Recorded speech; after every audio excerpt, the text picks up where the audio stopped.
Hello दोस्तों, स्वागत है आपका हमारे इस YouTube चैनल पे।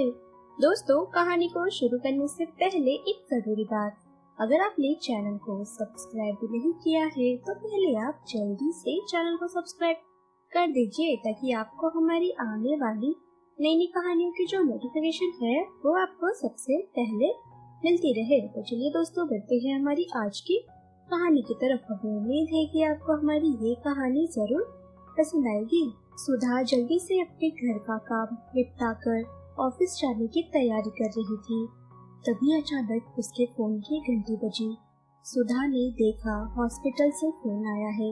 उसने तुरंत फोन उठा लिया और जो ही कहा हेलो, तभी नर्स ने सुधा को बताया, सुधा जल्दी से हॉस्पिटल आ जाओ, आपके माँ की तबीयत बिगड़ती ही जा रही है। नर्स की ये बातें सुनकर सुधा ने हड़बड़ाते हुए कहा, ठीक है, मैं जल्दी से आती हूँ।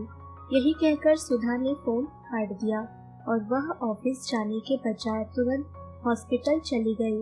हॉस्पिटल जाने के बाद डॉक्टर ने सुधा को बताया कि तुम्हारी माँ की हालत दिन ब दिन बिगड़ते ही जा रही है। इनका जल्दी से जल्दी लिवर ट्रांसप्लांट करना होगा, नहीं तो कब क्या हो जाए कुछ कहा नहीं जा सकता। सुधा ने डॉक्टर से कहा, नहीं सर, ऐसी मत करिए, मैं पूरी कोशिश कर रही हूँ पैसा जुटाने की। आखिर मेरी माँ की सिवा मेरा कौन है। तभी डॉक्टर ने कहा, सुधा, कोशिश करने से कुछ नहीं होगा, मैं तुम्हें 24 घंटे का वक्त दे रहा हूँ। इस 24 घंटे में तुमको 10 लाख रुपए जमा करना ही होगा, नहीं तो तुम अपनी माँ को अपने घर ले जा सकती हो। हम उन्हें रखकर यहाँ करेंगे क्या। सुधा ने कहा, जी सर, मैं देखती हूँ। यही कहकर सुधा तुरंत हॉस्पिटल से अपने ऑफिस पहुंची। सुधा एक होटल में मैनेजर के पोस्ट पर काम करती थी। सुधा होटल पहुंची तो उस होटल के मालिक का इंतजार करने लगी। जो उस होटल के मालिक थे वह बहुत बड़े बिजनेसमैन थे। उनका 3 स्टार होटल के अलावा और भी कई बड़े कारोबार था, इसलिए वो होटल का दिन में एक बार चक्कर लगा जाते और 10 से 15 मिनट तक ऑफिस में बैठते और फिर वो चले जाते। सुधा उन्हीं के आने का इंतजार कर रही थी कि शायद उनसे कुछ मदद मिल जाए। कुछ देर इंतजार करने के बाद उस होटल के मालिक यानी कि मोहन शर्मा आए। उनको देखते ही सुधा के चेहरे पर एक उम्मीद की किरण जगी कि शायद सर मेरी मदद जरूर कर देंगे। इनके लिए 10 लाख से 12 लाख रुपए आखिर क्या है। मोहन सर के आने के 15-5 मिनट बाद सुधा उनके ऑफिस में चली गई और कहा, मैं कम इन सर हुए उसने कहा। मोहन सर ने कहा, कम इन। सुधा को देखते ही उन्होंने क्या कहा, बात है सुधा, आज तुम्हारे चेहरे का रंग उतरा हुआ है, क्या हुआ है तुम्हें। सुधा ने तभी रोते हुए कहा, जी सर, मैं बहुत परेशान हूँ, मुझे आपके मदद की जरूरत है। मोहन ने कहा, मदद, कैसी मदद। सुधा ने कहा, सर मुझे 10 लाख रुपए की सख्त जरूरत है, प्लीज आप मुझे पैसे दे दो और हर महीने मेरी तनख्वाह से काट लीजिएगा। मोहन सर ने कहा, 10 लाख की क्या जरूरत है, ऐसी क्या आफत आ गई है तुम पर। सुधा ने कहा, सर मेरी माँ हॉस्पिटल में एडमिट है और उनका लिवर ट्रांसप्लांट होने वाला है, जिसमें मुझे 10 लाख लगेगा। मोहन ने कहा, पर यह तो बहुत ज्यादा रकम है। सुधा ने कहा, सर चाहे जितना भी हो, पर मैं बोल तो रही हूँ, आप मेरी तनख्वाह में से हर महीने काट लीजिएगा। मोहन ने कहा, नहीं सुधा, हम इतना पैसा किसी को वैसे ही नहीं दे सकते। इतनी बड़ी रकम के लिए लोग कुछ न कुछ गिरवी रखते हैं, या तो जमीन या तो घर। सुधा ने कहा, सर ना तो मेरे पास जमीन है और ना ही खुद का घर, मैं तो जिस घर में रहती हूँ वह घर किराए का है। बहुत कुछ सोचने के बाद मोहन ने सुधा से कहा, पर एक चीज तो तुम्हारे पास बहुत कीमती है। सुधा ने जल्दी से कहा, क्या सर। मोहन ने कहा, क्या तुम वह चीज मुझे दे सकती हो। सुधा ने हड़बड़ी में कहा, सर मैं अपनी माँ के लिए कुछ भी दे सकती हूँ, पहले आप तो बताइए। मोहन ने कहा, सुधा तुम ही वो कीमती चीज हो जिसे मैं हासिल करना चाहता हूँ। सुधा ने चौंक कर बोला, क्या सर, आप ये क्या बोल रहे हैं। मोहन ने कहा, जो तुम सुन रही हो वही मैं बोल रहा हूँ। सुधा ने कहा, नहीं सर, आप ऐसा सोच भी कैसे सकते हैं, मैं आपकी बेटी के समान हूँ। मोहन ने कहा, पर बेटी तो नहीं हो ना, पर मैं तुम्हें वैसे हासिल नहीं करना चाहता, मैं तुमसे शादी करना चाहता हूँ। तुम्हें तो पता है मेरी दीदी को मरे हुए 10 साल हो गए। मैं तब से अकेला रहता हूँ। अकेलापन मुझे काटने को दौड़ता है। सुधा ने कहा, तो सर आप अपनी उम्र के किसी औरत से शादी कर लो। मेरी उम्र और आपकी उम्र में कितना फासला है। मोहन ने कहा, तो क्या हुआ, फासला है। दिखने में तो मैं अच्छा खासा स्मार्ट दिखता हूँ और मुझसे शादी कर तुम कोई घाटे में नहीं जाओगी। एक तो तुम्हारी माँ के इलाज के लिए पैसा दूंगा, ऊपर से तुम इतने बड़े होटल की मालकिन भी बन जाओगी। और जैसा मेरा आलीशान घर है वैसा घर तो तुम जैसे लोग सपने में भी देख नहीं सकते हो, हकीकत में नहीं। आखिर तुम्हारी शादी कभी होगी तो किससे होगी? ज्यादातर होगा तो लड़का डॉक्टर होगा या इंजीनियर होगा, जो महीने के 50,000 या 1 लाख तक कमाएगा। पर मेरे घर तुम्हें पैसे की कोई भी जरूरत नहीं पड़ेगी, कोई कमी नहीं होगी, और नहीं तो तुम्हें नौकर चाकर सब लोग रहेंगे।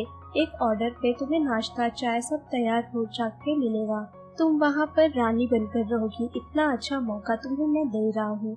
अब फैसला तुम्हारे हाथ में है। कहो तो मैं तुम्हें 24 घंटे का वक्त देता हूँ, सोच लो। सुधा ने कहा, नहीं सर, आप मेरे पास 1 घंटे का भी वक्त नहीं है। डॉक्टर ने 24 घंटे के अंदर पैसे का इंतजाम करने को कहा है। सुधा आज बहुत ही मजबूर थी क्योंकि उसकी माँ की जिंदगी और मौत का सवाल था। सुधा का उसकी माँ के सिवा और कोई भी नहीं था। और मोहन ने यह भी कहा कि अगर तुम मेरी बात नहीं मानोगी तो मैं तुम्हें इस नौकरी से बेदखल भी कर दूंगा। बहुत कुछ सोचने के बाद सुधा मोहन से शादी करने के लिए आखिरकार तैयार हो गई। उसने कहा, ठीक है सर, आप जैसा बोल रहे हैं मैं वैसा करूंगी, यानी कि मैं आपसे शादी करने के लिए भी तैयार हूँ, पर प्लीज जल्दी से आप मुझे पैसा दे दो। मोहन ने कहा, नहीं नहीं, पैसा मैं तभी तुम्हें दूंगा जब तुम मुझसे शादी करोगी, नहीं तो पैसा लेने के बाद तुम कहीं अपनी बात से मुकर गई तो। सुधा ने कहा, पर सर इतनी जल्दी कैसे शादी करेंगे।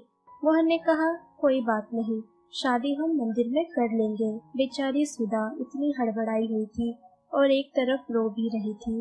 उसने कहा, ठीक है सर, जल्दी करिए। मोहन और सुधा एक मंदिर में गए और वहाँ पर दोनों ने शादी कर ली। मोहन सुधा के साथ 10 लाख रुपए लेकर हॉस्पिटल गया। हॉस्पिटल जाने के बाद पता चला कि सुधा की माँ की डेथ हो गई है। सुधा अपनी माँ की मौत की यह खबर सुनकर चिल्लाकर रोने लगी। मोहन ने सुधा को संभालते हुए कहा, अब जो होना था सो हो गया। अपनी माँ का अंतिम संस्कार करो और मेरे साथ मेरे घर चलो। सुधा ने कहा, पर सर अब तो मुझे पैसा नहीं चाहिए, तो अब मैं आपके साथ जाकर क्या करूँगी। मोहन ने गुस्से में कहा, क्या सर सर लगा रखा है, मैं तुम्हारा पति हूँ और तुमने मेरे साथ शादी किया है, कोई मजाक नहीं। अब मैं तुम्हारा पति हूँ, तुम मेरे साथ नहीं चलोगी तो आखिर कहाँ जाओगी। यह सब सुनकर सुधा बहुत ही रो रही थी। उसने कुछ दिन अपने घर रहकर अपनी माँ का अंतिम संस्कार किया और मजबूरन न चाहते हुए भी उस मोहन के घर उसे जाना पड़ा। सुधा जब मोहन के घर गई तो उसे बिल्कुल भी वहाँ पर अच्छा नहीं लग रहा था। मोहन हर वक्त उसे अपनी हर्षद का शिकार बनाने की कोशिश करता, पर सुधा जब भी इस बात से इनकार करती मोहन उसे पीटने लगता। कुछ दिनों तक यही सब चलता रहा। तभी कुछ दिन मोहन की एक बेटी थी जो फॉरेन से घूमकर 2 महीनों की छुट्टियों के बाद आई हुई थी। जब वह घर पर आई तो उसने घर पर सुधा को पाया। अचानक सुधा को अपने घर देखकर उसने सुधा से पूछा, तुम कौन हो, मेरे घर में आखिर क्या कर रही हो। अभी सुधा कुछ बताती तभी मोहन वहाँ पर आ गया और उसने कहा, बेटा श्रेया यह तुम्हारी नई माँ है। श्रेया ने कहा, नहीं नई माँ, पापा आप यह सब क्या बोल रहे हैं। मोहन ने कहा, हाँ बेटा, यह तुम्हारी नई माँ है, यानी मेरी धर्मपत्नी। श्रेया ने गुस्से में कहा, क्या पापा आपने दूसरी शादी कर ली और वह भी अपनी बेटी की उम्र की लड़की से। मोहन ने कहा, अब यह सब बातें करने का वक्त नहीं है। अब जो हो गया सो हो गया। अब तुम्हें अपनी नई माँ को स्वीकारना ही होगा। श्रेया ने कहा, पापा चाहे कुछ भी हो जाए मैं इस लड़की को अपनी माँ नहीं मान सकती। और पापा आपने मेरे बारे में एक बार भी नहीं सोचा कि मेरी सगाई सोहम से हो गई है। सोहम को यह बात पता चलेगा तो वह कहीं मुझसे शादी न तोड़ दे। और पापा मैं सोहम से बहुत प्यार करती हूँ, अगर ऐसा कुछ भी हुआ तो आप अपनी बेटी का मरा हुआ मुंह देखेंगे।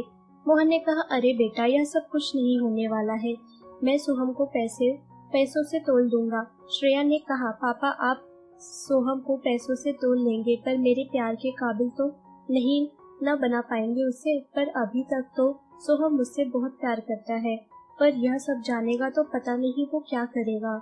यह सब कहने के बाद श्रेया गुस्से में अपने रूम में जाकर अपना दरवाजा बंद कर ली। कुछ दिनों तक तो यह सब चलता रहा। श्रेया सोहम से मिलने तो जाती पर सोहम को कभी अपने घर पर नहीं बुला पाती, क्योंकि वो डरती थी कि सोहम यह सब जानने के बाद कहीं उससे शादी ना तोड़ दे।